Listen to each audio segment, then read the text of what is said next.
मित्रों, धरती पर जिस प्राणी ने जन्म लिया है उसकी मौत भी तय है। यह एक ऐसा सच है जिसे बदला नहीं जा सकता। परंतु क्या मरने के बाद हर किसी को मोक्ष मिलता है? इसका सीधा उत्तर है नहीं।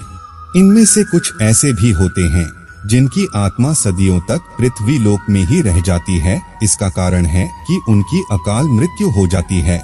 आपने कई बार देखा होगा कि आए दिन लोग सड़क दुर्घटना या फिर किसी आपदा का शिकार हो जाते हैं और अपनी जान गंवा बैठते हैं। ऐसी मौतों को धर्मशास्त्रों में अकाल मृत्यु कहा गया है। अकाल मृत्यु वह स्थिति है जब शरीर तो नष्ट हो जाता है लेकिन आत्मा संसार में ही बनी रह जाती है। लेकिन सवाल यह उठता है कि आखिर ऐसा क्यों होता है? अकाल मृत्यु के पीछे क्या कारण होता है और उसके बाद आत्मा का क्या होता है? आज के इस प्रस्तुति में हम इसी के बारे में विस्तार से जानेंगे। इस प्रस्तुति में हम जानेंगे कि अकाल मृत्यु क्यों होती है, अकाल मृत्यु के बाद उस आत्मा का क्या होता है, अकाल मृत्यु कैसे होती है, अकाल मृत्यु से बचने का मंत्र क्या है, आत्महत्या को पाप क्यों माना गया है। इसीलिए इस वीडियो को पूरा देखें। देर न करते हुए आज के प्रस्तुति की शुरुआत करते हैं। नमस्कार दर्शकों, एक बार फिर से आपका हमारे YouTube चैनल माया लोक में स्वागत है। मित्रों, साधारण मृत्यु के बारे में तो हम सभी जानते हैं और समझते हैं, लेकिन अकाल मृत्यु का विषय ऐसा है कि इसके बारे में कई बातें कही जाती है।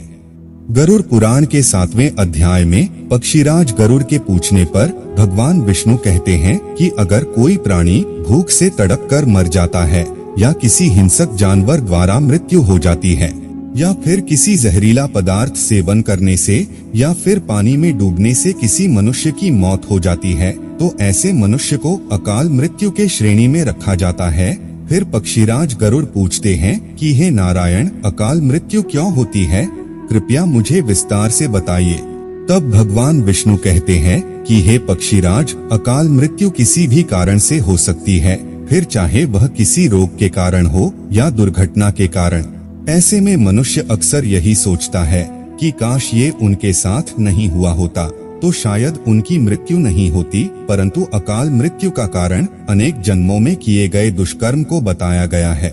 फिर गरुड़ देव पूछते हैं कि हे भगवान, जब वेदों में मनुष्य की उम्र 100 साल निश्चित की गई है तो उनकी अकाल मृत्यु क्यों हो जाती है?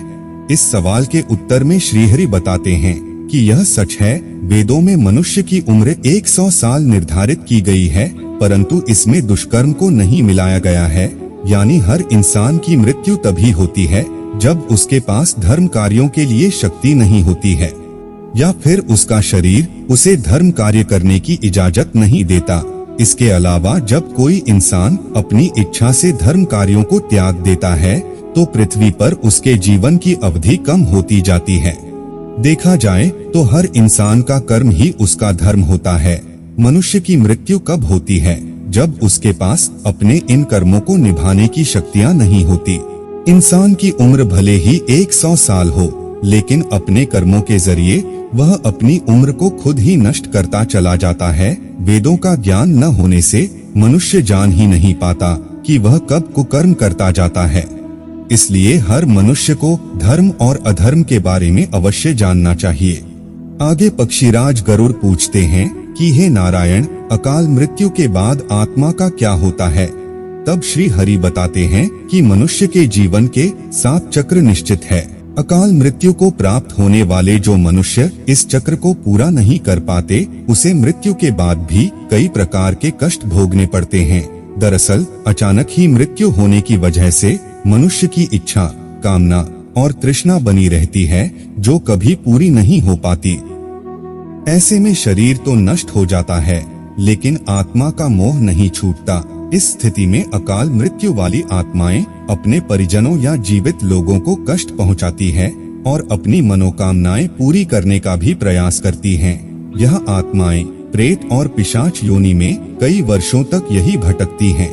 आगे श्री हरि बताते हैं कि प्राकृतिक मौत से मरने वाले मनुष्य को 13 या 45 दिन में दूसरा शरीर प्राप्त हो जाता है। वो आत्मा प्रेत योनि से मुक्त होकर अपने कर्म तथा अगले जन्म के लिए यमलोक पहुंच जाती है। जबकि अकाल मृत्यु में व्यक्ति भूत प्रेत, पिशाच, कुष्मांडा, ब्रह्म राक्षस, बेताल और छत्रपाल योनि में भटकता रहता है, उनकी आत्मा को आसानी से शांति नहीं मिलती। फिर आगे पक्षीराज गरुड़ पूछते हैं कि हे भगवान, आत्महत्या पाप क्यों है?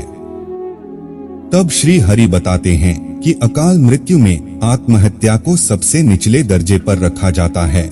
आत्महत्या करना सबसे बड़ा पाप है। ग्रंथों की दृष्टि से यह एक घिनौना कृत्य है। आत्महत्या ईश्वर का निरादर और अपमान है। आत्महत्या करने वाले मनुष्य की आत्मा पृथ्वी लोक पर तब तक भटकती रहती है जब तक कि वह प्रकृति द्वारा निर्धारित अपने जीवन चक्र को पूरा नहीं कर लेती। ऐसी आत्मा को ना तो नरक लोक में जगह मिलती है और ना ही स्वर्ग लोक में। आत्मा को मरने के बाद भी सबसे कष्टदायक स्थिति से गुजरना पड़ता है।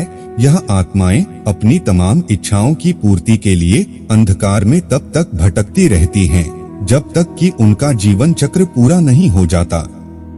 क्योंकि यदि मनुष्य आत्महत्या करता है तो उसके कर्म और उस शरीर का ऋण पूरा नहीं होता, इसलिए आत्महत्या नहीं करनी चाहिए।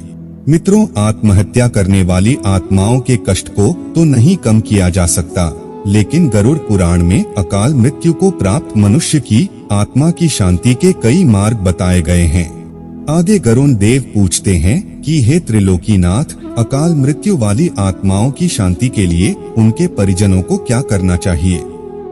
तब भगवान विष्णु बताते हैं कि अकाल मृत्यु प्राप्त मनुष्य के परिजनों को नदी या तालाब में तर्पण करना चाहिए। साथ ही मृत आत्मा की इच्छा की पूर्ति के लिए पिंडदान और दान पुण्य जैसे सत्कर्म करनी चाहिए ताकि उनकी आत्मा को जल्द ही मुक्ति मिल सके। यह सत्कर्म कम से कम 3 से 4 वर्षों तक करना चाहिए, तब जाकर कहीं अकाल मृत आत्मा को मुक्ति मिल पाती है और उनके नए जीवन की शुरुआत होती है। मित्रों, अकाल मृत्यु से बचने के लिए हमें अच्छे कर्म करने चाहिए और दान पुण्य एवं भगवान की प्रार्थना करनी चाहिए, क्योंकि प्रार्थना में भाग्य को बदल देने की शक्ति होती है। इसलिए आप भी पुण्य करें और दूसरों को भी इसके बारे में बताएं।